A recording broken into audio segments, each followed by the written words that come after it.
हमारी थाली में जो चावल का एक एक दाना आता है, कभी सोचा है कि वो खेत से हम तक पहुंचने के लिए कितना लंबा, कितना दिलचस्प सफर तय करता है। तो चलिए आज धान की खेती के इसी रोमांचक सफर पर निकलते हैं। बीज बोने की तैयारी से लेकर सुनहरी फसल काटने तक सब कुछ जानेंगे। तो आखिर वो राज है क्या? वो क्या चीज है जो एक किसान को लहलहाती भरपूर फसल दिलाती है? देखिए, ये सिर्फ किस्मत की बात तो बिल्कुल नहीं है। इसके पीछे छिपा है विज्ञान, ढेर सारा अनुभव और हाँ, जी तोड़ मेहनत। तो बस एक एक करके इसी राज से पर्दा उठाते हैं। तो धान की कहानी ये शुरू होती है मानसून की पहली फुहार के साथ। ये खरीफ की मुख्य फसल है, मतलब एक ऐसी फसल जिसे पानी से भाई बहुत प्यार है। भारत में तो मानसून का आना और धान की रोपाई ये किसी उत्सव से कम नहीं है। दोनों का रिश्ता समझिए अटूट है। देखिए, भारत में खेती दाड़ी का पूरा चक्र 3 मौसमों पर चलता है, रबी, खरीफ और जायद। और खरीफ का मतलब सीधा सा है, बारिश का मौसम। और इस मौसम का राजा कौन है? जाहिर है, धान, जो देश के कोने कोने में उगाया जाता है। तो मौसम की बात तो समझ आ गई। अब आगे बढ़ते हैं खेती की नींव की तरफ। भाई सीधी सी बात है, जैसे एक मजबूत इमारत के लिए मजबूत बुनियाद चाहिए, ठीक वैसे ही अच्छी फसल के लिए जमीन की सही तैयारी सबसे पहली, सबसे जरूरी शर्त है। ये 3 कदम समझिए एक परफेक्ट स्टेज तैयार करते हैं। सबसे पहले गर्मियों की गहरी जुताई।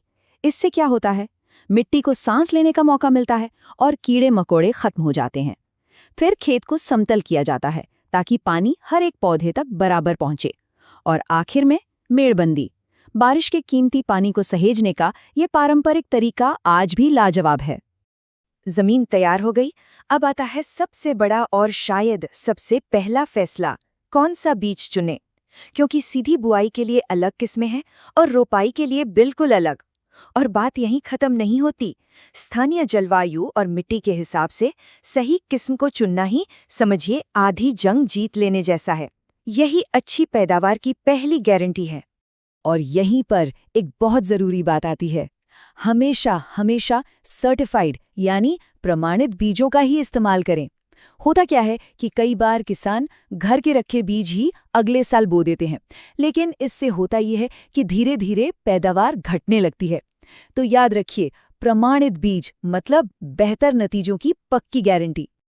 तो नींव रख दी, सही बीज भी चुन लिया। अब बारी आती है उन नन्हे नन्हे पौधों को वो पोषण, वो देखभाल देने की, जिससे वो मजबूत बने और खूब फले फूले।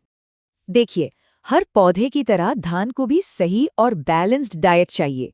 यहाँ एक दिलचस्प बात यह है कि रोपाई वाले धान को सीधी बुआई वाले धान से थोड़ा ज्यादा पोषण लगता है। और इसका भी एक तरीका है, जैसे नाइट्रोजन की आधी डोज तो शुरुआत में ही दे दी जाती है और बाकी की आधी तब दी जाती है जब पौधा अपनी ग्रोथ की पीक पर हो। अच्छा, अब सीधे खेत में जाने से पहले इन नन्हे पौधों को एक नर्सरी में तैयार किया जाता है। ये समझिए कि ये पौधों का स्कूल है, जहां उन्हें आगे की बड़ी चुनौतियों के लिए मजबूत बनाया जाता है। और इस स्कूल के भी कुछ नियम हैं, जैसे 1 हेक्टेयर खेत के लिए करीब 30 से 40 किलो बीज चाहिए और 1 हेक्टेयर की नर्सरी से 15 हेक्टेयर खेत में रोपाई हो सकती है।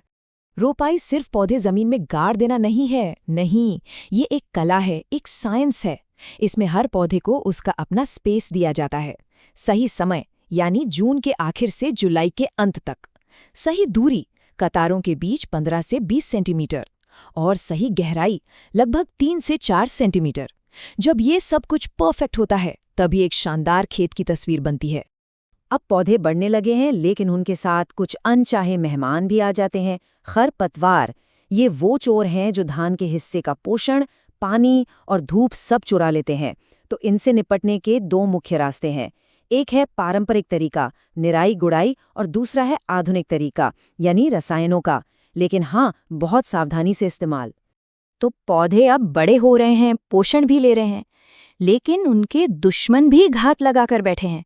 तो अब वक्त है फसल को एक सुरक्षा कवच पहनाने का, ताकि वो तरह तरह के कीड़ों और बीमारियों से बची रहे। खेत में एक छोटा मगर बहुत ही खतरनाक दुश्मन छिपा होता है। नाम है गंधी बग। नाम सुनने में थोड़ा अजीब लग सकता है, पर यह फसल के लिए क्या बला है, चलिए पता लगाते हैं। ये कीड़ा क्या बताएं, बहुत नुकसान करता है। इसके बच्चे और बड़े दोनों ही खतरनाक हैं। ये सीधे धान के मुलायम बालियों पर हमला करते हैं और दानों का रस चूस लेते हैं। नतीजा, दाने सफेद और अंदर से बिल्कुल खोखले रह जाते हैं।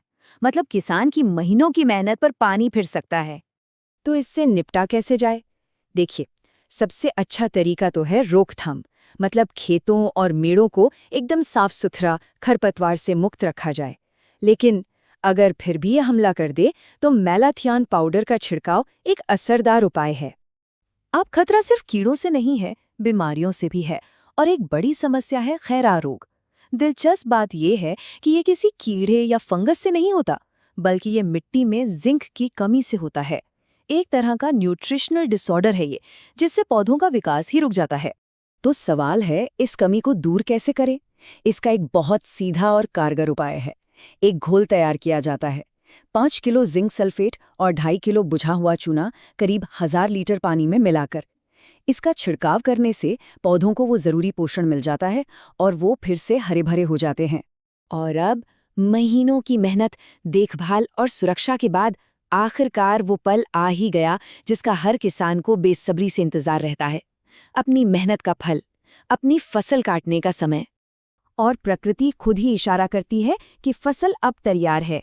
जब धान की बालियां सोने की तरह पीली होकर चमकने लगें और अपने ही दानों के वजन से जैसे सम्मान में नीचे की ओर झुक जाएं, तो बस समझ लीजिए कि कटाई का शुभ मुहूर्त आ गया है। और जब हर कदम सही तरीके से उठाया गया हो तो नतीजा भी शानदार होता है। एक लहलहाती फसल जिसकी उपज औसतन 50 से 55 क्विंटल प्रति हेक्टेयर तक होती है। ये सिर्फ एक नंबर नहीं है, ये किसान की लगन और महीनों की मेहनत का जीता जागता सबूत है। तो आज हमने इस पूरे सफर में क्या देखा? यही कि कैसे पारंपरिक ज्ञान और आधुनिक विज्ञान जब हाथ मिलाते हैं तो एक सफल फसल तैयार होती है। तो क्या यही खेती का भविष्य है? एक ऐसा भविष्य जहां परंपरा की गहरी समझ और नई तकनीक की ताकत दोनों एक साथ चलें? ये एक बड़ा सवाल है जिस पर सोचना तो बनता है।